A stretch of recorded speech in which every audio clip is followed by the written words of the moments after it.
کل کی ویڈیو میں دونوں فوجوں کا تقابل آپ نے ملاحظہ فرمایا۔ دیکھنا یہ ہے کہ فوج افرادی قوت میدان جنگ میں لڑتی ہے یا ایمانی قوت سے۔ حقیقت یہ ہے کہ میدان جنگ میں سب سے زیادہ جس چیز کو اہمیت حاصل ہے وہ انسان کا قوی نظریاتی جذبہ ہے، جسے آپ ایمانی قوت کے ساتھ بھی تعبیر کر سکتے ہیں۔ تاریخ عالم میں آپ کو کہیں نظر نہیں آئے گا کہ دو مخالف فوجیں آمنے سامنے ہوں، ایک طرف 150-200 افراد ہوں اور دوسری طرف کم از کم 30,000 آزمودہ کار جنگجو اور باقاعدہ رسمی فوج ہو، جبکہ غیر رسمی فوج کا تو حساب و شمار ہی نہ ہو۔ پھر 250 بھوکے پیاسے انسانوں کا جذبہ جوان اور ناقابل قیاس ہو۔ حالانکہ ہونا تو یہ چاہیے تھا کہ بھوکے پیاسے قلیل تعداد کے افراد اس قدر فوج کو دیکھ کر ہی زندگی کی بازی ہار جائیں، یا کم از کم حوصلے ہار کر ان کے سامنے ہتھیار ڈال دیں اور دشمن کے قیدی بن جائیں۔ لیکن کیا کہنے حسین تیرے پاک طینت اصحاب اور باوفا انصار کے، کہ دشمن کی بے شمار فوج دیکھ کر نہ تو ان کے حوصلے پست ہوئے، نہ ہمت ہاری اور نہ ہتھیار ڈالے، نہ ہی قیدی بنے، بلکہ 3 دن کی بھوک و پیاس کے عالم میں دشمن کے ساتھ ایسے جم کر لڑے کہ چشم فلک نے آج تک ان جیسے سورما نہ کبھی دیکھے نہ دیکھے گی۔ سپاہ یزید نے عمر بن سعد کی سرکردگی میں خیام امام حسین علیہ السلام کا رخ کیا اور خیام کے چاروں طرف سے ان کا محاصرہ کر لیا۔ جب آگے بڑھے تو خیموں کے ارد گرد خندق کھدی دیکھی جس میں آگ روشن تھی۔ شمر ذی الجوشن نے، جس کا نام شرحبیل بن عمرو بن معاویہ تھا اور بنی عامر سے اس کا تعلق تھا، امام مظلوم پر آواز کستے ہوئے کہا: اے حسین، نعوذ باللہ، قیامت آنے سے اور دوزخ جانے سے پہلے آگ کا استقبال کر رہے ہو؟ اس منہ پھٹ کمینہ فطرت کی آواز سن کر جوانان جنت کے سردار حسین علیہ السلام نے فرمایا: یہ کون ہے؟ گویا شمر ذی الجوشن ہی ہوگا۔ جواب ملا: جی ہاں، وہی ہے۔ تو فرزند حیدر کرار نے جلال میں آ کر فرمایا: او بدکردار چرواہا ماں کے بیٹے، تو ہی آتش جہنم کے زیادہ سزاوار ہو۔ اسی اثنا میں جناب مسلم بن عثجہ نے تہیہ کر لیا کہ اس ملعون کو اپنے تیر کا نشانہ بنا کر اس کا کام اسی جگہ پر تمام کر دے، مگر امام علیہ السلام نے انہیں ایسا کرنے سے روک دیا۔ مسلم نے عرض کی: آپ اجازت دیں کہ ظالموں کے اس سرغنہ فاسق شخص کو یہیں پر ہی ڈھیر کر دوں کہ یہ بہترین فرصت کا موقع ہے۔ امام نے فرمایا: میں نہیں چاہتا کہ ان ظالموں سے ہم ہی آغاز جنگ کریں۔ پھر امام علیہ السلام اپنے عقاب نامی گھوڑے پر سوار ہوئے جس پر علی اکبر علیہ السلام کو سوار کر کے میدان کربلا کی طرف بھیجا تھا، اپنے خیام کے سامنے اور لشکر یزید کی طرف منہ کر کے بلند آواز کے ساتھ ان الفاظ میں خطاب فرمایا: اے لوگو، میری بات سنو اور جنگ میں جلدی نہ کرو، تاکہ میں تمہیں اس بات کا موعظہ و نصیحت کروں جس کی بجا آوری میرا فریضہ ہے اور مجھ پر تمہارا حق ہے، اور حقیقت حال کو واضح کر کے بیان کر دوں کہ میں یہاں کس مقصد کے لیے آیا ہوں۔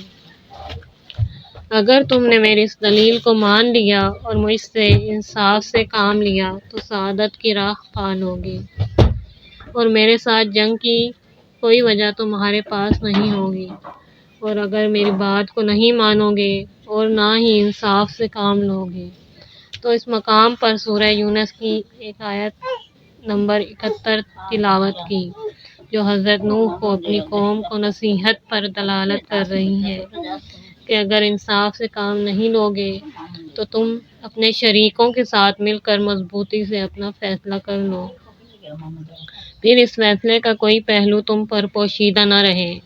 ساتھ ہی سورہ اعراف کی آیت 196 تلاوت کی، جو حضرت رسالت مآب صلی اللہ علیہ وآلہ وسلم کے خدا کی ذات پر توکل پر دلالت کر رہی ہے: بے شک میرا آقا تو وہ اللہ ہے جس نے کتاب نازل کی اور جو صالحین اور نیک لوگوں کا کارساز ہے۔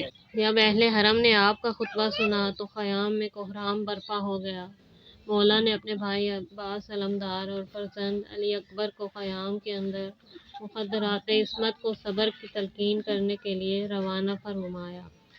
ساتھ ہی کہلا بھیجا کہ میرے بعد تمہارے رونے کا عرصہ بہت طویل ہے اور تم نے روتے ہی رہنا ہے، اس وقت صبر و ضبط سے کام لے۔ جب قیام میں سکوت طاری ہو گیا تو پھر آپ نے خطبے کو از سر نو شروع فرمایا، جس میں آپ نے قوم اشقیاء کو خدا کے خوف کی اور دنیا کے زرق و برق سے دور رہنے کی تلقین فرمائی اور بتایا کہ دنیا فانی ہے، کسی کے لیے اس کو بقا حاصل نہیں۔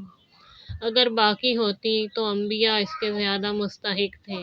رضائے خداوندی سب سے زیادہ اہم ہے۔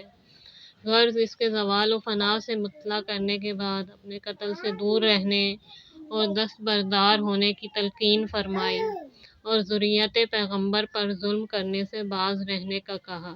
اس خطبے کے آخر میں فرمایا، لوگو میرے سلسلہ نسب کو یاد کرو اور دیکھو کہ میں کون ہوں، پھر اپنے گریبان میں جھانکو اور اپنے آپ کو ملامت کرو اور خوب غور کرو کہ آیا میرا قتل اور میری حرمت کی حد تک تمہارے لیے جائز ہے؟ کیا میں تمہارے نبی کا نواسہ نہیں ہوں؟ کیا میں پیغمبر کے وصی اور چچا زاد بھائی کا فرزند نہیں ہوں؟ کیا میں اس عظیم ہستی کا فرزند نہیں ہوں جس نے سب سے پہلے خدا کی ذات پر ایمان کا اظہار کیا اور رسول پاک کی رسالت کی تصدیق کی؟ کیا حمزہ سید الشہداء میرے والد کے چچا نہیں؟ کیا جعفر طیار میرے چچا نہیں؟ یا میرے اور میرے بھائی حسن کے بارے میں رسول اسلام کا یہ فرمان تم تک نہیں پہنچا کہ یہ دو نوجوانان جنت کے سردار ہیں؟ اگر تم میری باتوں کی تصدیق کرتے ہو جو حق پر مبنی ہے، اور خدا کی قسم پہلے ہی دن سے مجھے معلوم ہو گیا تھا کہ خداوند عالم جھوٹوں پر غضبناک ہوتا ہے اور جھوٹ کو جھوٹے کے سر پر دے مارتا ہے، میں نے کبھی دروغ گوئی سے کام نہیں لیا۔ اور اگر تم میری بات نہیں مانتے تو پھر تم میں وہ لوگ موجود ہیں جن سے تم اس بارے میں پوچھ سکتے ہو، وہ تمہیں سب کچھ بتا دیں گے۔ جابر بن عبداللہ انصاری، ابو سعید خدری، سہل بن سعید ساعدی، زید بن ارقم اور انس بن مالک سے پوچھ لو، وہ تمہیں بتائیں گے کہ انہوں نے میرے اور میرے بھائی کے بارے میں سرکار رسالت مآب صلی اللہ علیہ وآلہ وسلم سے یہ فرمان سنا ہے، تو کیا اس قدر شہادتیں اور گواہیاں تمہیں میرا خون بہانے سے نہیں روک سکتی؟ عمر ایک نہایت بدفطرت اور کمینہ شخص تھا اور 4000 یزیدی فوجیوں کا سالار تھا۔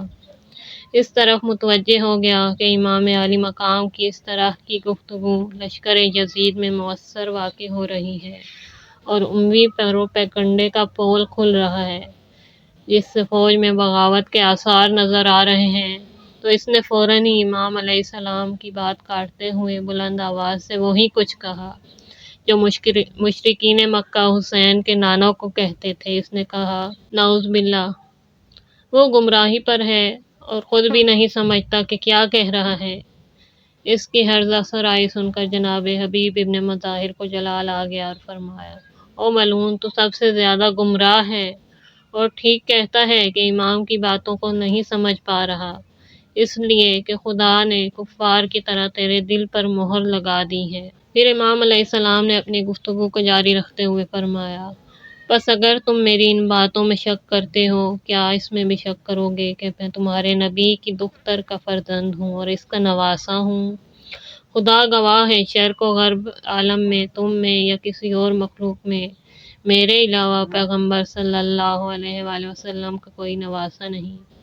بڑے افسوس کی بات ہے، مجھے بتاؤ، میں نے تم میں سے کسی شخص کو قتل کیا ہے کہ تم مجھ سے اس کا قصاص لے رہے ہو، یا کسی کے مال پر ہاتھ ڈالا ہے، یا کسی کو کوئی زخم لگایا ہے کہ اس کی سزا دے رہے ہو؟ جب نواسہ رسول کی گفتگو اس مقام پر پہنچی تو تمام لشکر پر سناٹا طاری ہو گیا، کسی کو بولنے کی جرأت نہیں ہو رہی تھی، مکمل سکوت اختیار فرما تھا کہ خطبہ شکشکیہ کے خالق علی ابن طالب علیہ السلام کے جگر گوشے نے کوفہ کی کچھ معروف شخصیتوں کو کہ جنہوں نے آپ کو خطوط روانہ کیے تھے للکارا۔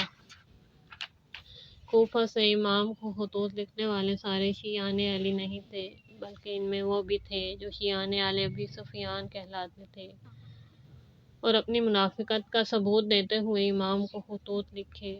امام علیہ السلام نے ہر ایک کا نام لے لے کر انہیں للکارا اور فرمایا، او شفس بن ربعی، او حجار بن ابجر، او قیس